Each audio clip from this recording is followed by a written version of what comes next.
Holtmann is starting his third year with the Buckeyes and has led Ohio State to 2 NCAA tournament appearances. Coach, welcome back. We'll begin with your opening statement, and then we will take questions from the audience. Thank you, Vic. I appreciate it. Our players would say you got some real drip to your game. Thank you, sir. Let me begin by thanking Jim Delaney for his incredible work here with our league in particular, and obviously our men's basketball programs. I think we're all very appreciative and really excited about the next step and next phase with Kevin here as we move forward in our league. And I think our league obviously had a tremendous year collectively last year with a number of NCAA tournament teams as well as the number of teams that advanced to the second and to the Sweet 16, and obviously Michigan State's run. So congratulations to all those teams. Listen, I wish I had a lot of answers for you today. I'm not sure that I do. This is a little earlier than we typically have this time. Like all of our coaches, I'm sure, we're anxiously anticipating consistent work with our guys on a regular basis so that we can figure out a little bit more what our team looks like and continue to grow and develop with our team. And that's really our focus right now, is we're focused more on the bricks than the wall right now. And I think as much as we can, that's going to remain our focus here as we move forward. But like all the coaches, we're excited and anxious for the season to continue to get moving in the second, third week of practice. Thank you, Coach. We will open the floor for questions. Hey, Coach. Kyle Babcock, Sports Report Media. I was in Nebraska this past week at Ohio State, Nebraska in the football game. We're here at basketball, but Ohio State's such a big-time university for basketball, football, all athletics. What's it like for you to have this energy coming in every year from the football team, coming in to get you guys started off great, on basketball season? Yeah, listen, as I've said to a lot of our local media, I think it's a tremendous asset to have a program that, like our football program, and so many of our other programs that compete at the highest level and compete for a national championship.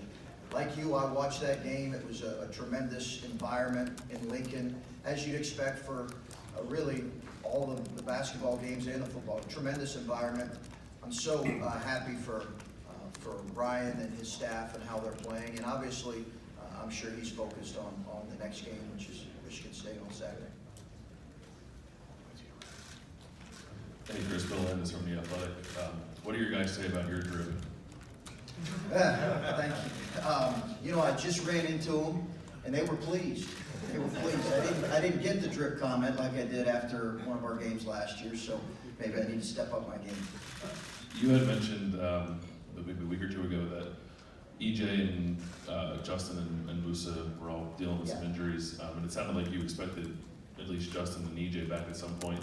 Is there any update on Musa and whether or not you'll have him back at camp or for the start of the season? So we have 3 guys out right now. Justin, Orange, they're not in contact though, not in full contact. Justin and EJ have had limited work in non-contact drills. Musa Jallow is out and will remain out probably for certainly the next week or 2.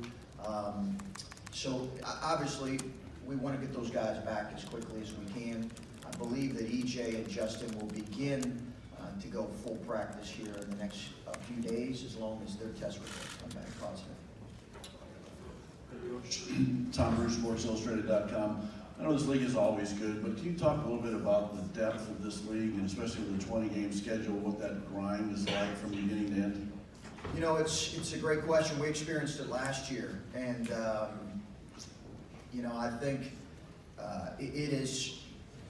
Last year was the youngest team I've ever coached, and this year is going to be even younger, with over half of our roster being freshmen and sophomores. So to go through that grind with a young group, I think it taught me a lot of lessons. And we got beat up, quite honestly. We really got beat up. I have so much respect for the quality.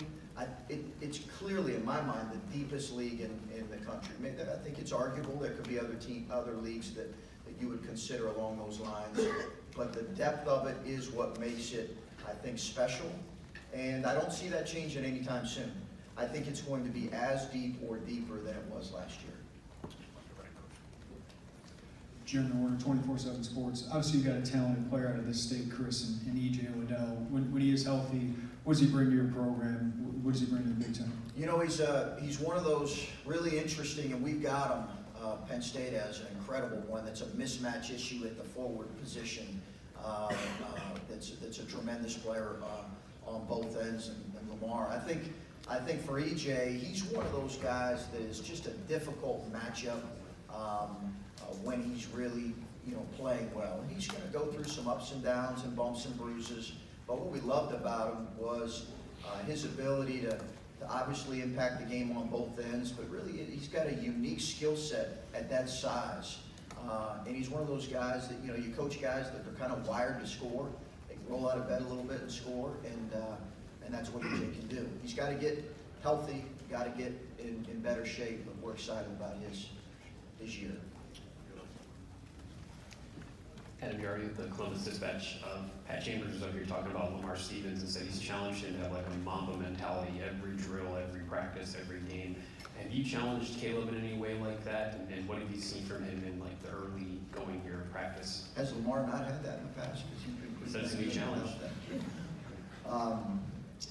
I think that is the next step for Caleb. Obviously took a significant jump at him from his freshman and sophomore year. He deserves a lot of credit for that, as did his brother from his sophomore to junior season. I think the next step is more consistency and both in practice, obviously it begins there, and then his play, and beginning to adjust as to how teams are playing him. His biggest issue, even as good a year as he had last year, was he has to play smarter in terms of his fouls. We've got to help him with that as a coaching staff. He's got to take the next step there, and we're anxious to see what he will. Joe Johnson.com. Good morning, Coach.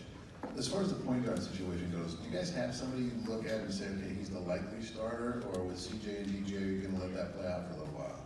Yeah, we'll let it play out really with all of our positions, to be honest with you, Jeff. I think it's going to be, we're in constant evaluation mode.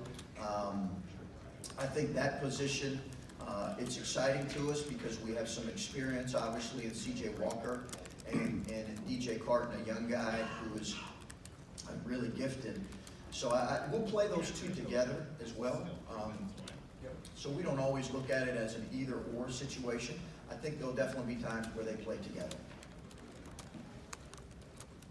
Questions from Coach Holtmann? All right, Coach, thank you very much. Okay, thank you.